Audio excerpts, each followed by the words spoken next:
Хайырлы кеш, НТР каналында яңалыклар тапшыруы, студияда Гүлия Нигматуллина, бүгінгі чыгарылышының төп темалары.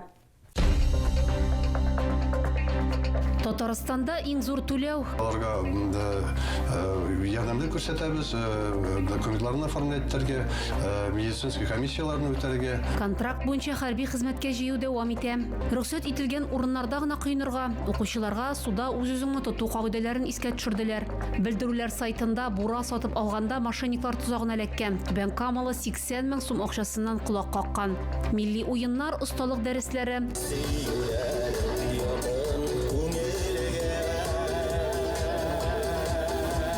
36-нчы микрорайонда Сабан туй узды.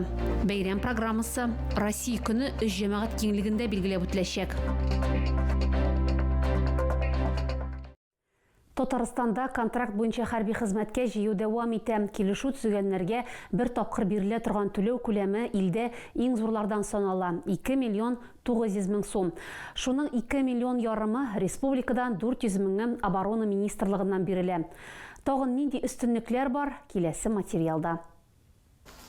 Татарстанда контракт төзүчеләргә уңайлы шартлар булдырылган, финанс ярдәме, республика һәм федераль ташламалар. Пилотсыз системалар бүлекчәләрендә хезмәт итәргә түләүчеләр белән килешү 1 елга төзелә. Шунысы мөһим, ул автоматик рәвештә озайтылмый, солдатлар башка частьләргә күчерелми. Без аларга ярдәмдә күрсәтәбез, документларны оформлайтырга, медицинский комиссияларны үтәргә. Бу вопрослар белән безгә мөрәҗәгать могут, как безнең район яшәүче, безнең егетләребез бүтән районнарда да обратиться итәргә могут безгә. Кандидатлар өчен төп критерийлар хөкем ителмәгән югары яки урта һөнәри белемгә ия булу, шулай ук яшь буенча таләпләргә туры килү. Соңгы шарт Рубикон элита бүлекчәсендә хезмәт итәргә теләүчеләр өчен аеруча мөһим. Бу отряд артиллерия утын төзәтү, разведка эшчәнлеге алып бару, һөҗүм операцияләре үткәрү, штурм төркемнәренә ярдәм итү һәм логистиканы тәэмин итү белән шөгыльләнә. Бу форсаттан файдаланып, әйтеп үтәсем килә. Хәзер вакытта безнең еще без җыябыз кешеләрне хезмәт итәргә африканский корпуска тоже. Кайда инде безнең без беләбез, активный хәрби боевой действиялар үткәрелми. Анда тоже безнең егетләребез китәләр, анда хәрби хезмәт итәләр.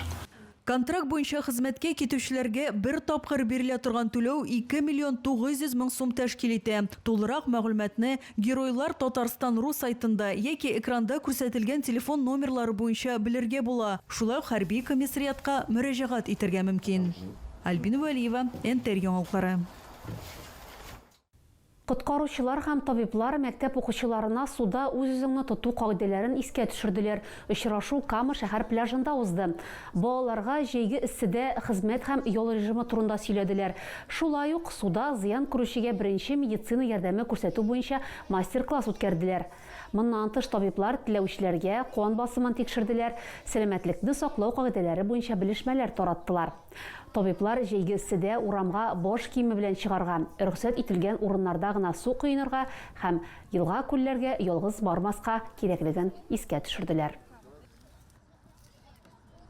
Түбән Камада яшәүче хатын-кыз бушлай белдерүләр сайтында бура сатып алганда мошенниклар тузагына эләккән һәм 80 мең сум акчасыннан кулак каккан. Эчке эшләр министрлыгының Түбән Кама муниципаль районы буенча идарәсе матбугат хезмәте хәбәр иткәнчә, 50 яшьлек ханым белән ялган сатучы арасында төп аралашу мессенджерда булган. Алар товарның ярты бәясенә алдан түләү турында килешкәннәр. Зыян күрүче 82 мең сум акча күчергән. Шуннан соң ялган сатучы товарны китерергә вәгъдә иткән. Ләкин соңрак тулысынча түләүне таләп иткән. Хатын-кыз алдаудан шикләнеп, полициягә мөрәҗәгать иткән, мошенниклык маддәсе буенча җинаять эше кузгатылган.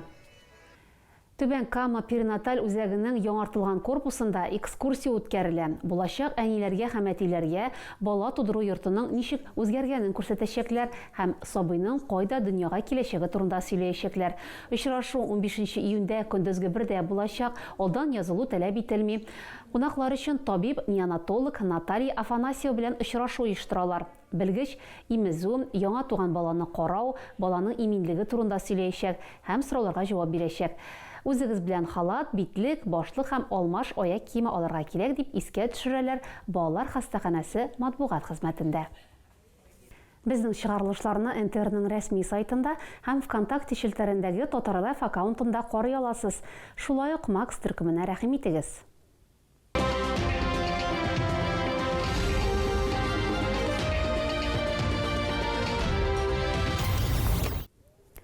36-нчы микрорайонда милли бәйрәм Сабантуй гөрләп узды. Ул Татарстанда җәй проекты кысаларында оештырыла һәм төрле яшьтәге шәһәр халкын бер мәйданга җыя.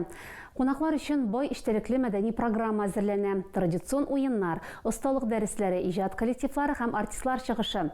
Бәйрәмнең иң күңелле мизгелләрен бергәләп карыйк.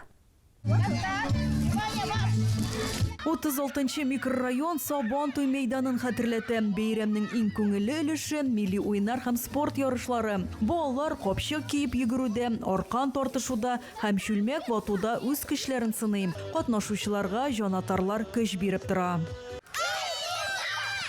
Берәүләр милли уеннарда катнашса, икенчеләре күңел ачу мәйданчыкларында вакыт үткәрә. Балалар аквагрим ясатып, аниматорлар белән фотога төште. Бәйрәм җыр-биюләр белән үрелеп барды.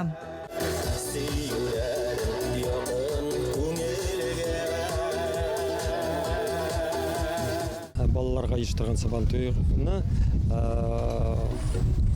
музыкаль яктан сәнгать номерлары белән һәм инде аппаратура куеп, мотор иттереп оештырырга кирәк иде. Һәм инде бүген без менә шуңа монда төрле җырлар әзерләдек. Әлбәттә инде татарча да, русча да. Гренада клубы катнашучыларга күчтәнәчләр әзерләгән. Шуңа күрә бәйрәмнән буш кул белән кайтып китүчләр булмады. Сабантуй Татарстанда җәй республика проекты кысаларында узды. Оештыручылар билгеләп үткәнчә, мондый чаралар милли гореф-гадәтләрне сакларга, буыннар бәйләнешен ныгытырга һәм күршеләрне берләштерергә ярдәм итә. Альбина Вәлиева, Анастасия Шакирова, Булат Зиханшин, НТР яңалыклары. Түбән Камада Россия көнен зурлап билгеләп үтәчәкләр. Чара 3 җәмәгать киңлегендә узачак. Иң бай программа гаилә паркында көтелә. Анда бәйрәм 12нче яртыда башланачак. Интерактив уеннар, мастер-класслар, күргәзмәләр. Сәгать 12дә милли җәмгыятьләр вәкилләре, махсус операциядә катнашучы хәрбиләр катнашында дуслык парады була. Беренче яртыда концерт программасы башлана. Гаилә паркының амфитеатрында чакырылган артистлар чыгышы да көтелә. Бәйрәм чаралары Тукай паркында һәм Лимай скверында көндезге 4-тән кичке 6-га кадәр узачак. Алда безне 3 көнлек ял көтә. 12 июньнән 14 июньгә кадәр Россия көне уңайнан эшләми торган бәйрәм көннәре. Әгәр сезгә яңалык ошаса, яисә күрми калсагыз, безнең тапшыру кичке 11дә һәм иртәнге сәгать 6да кабатлап күрсәтелә. Алда сезне һава торышы турында мәгълүмат көтә. Безнең белән булганыгыз өчен рәхмәт. Исән-имин булыгыз.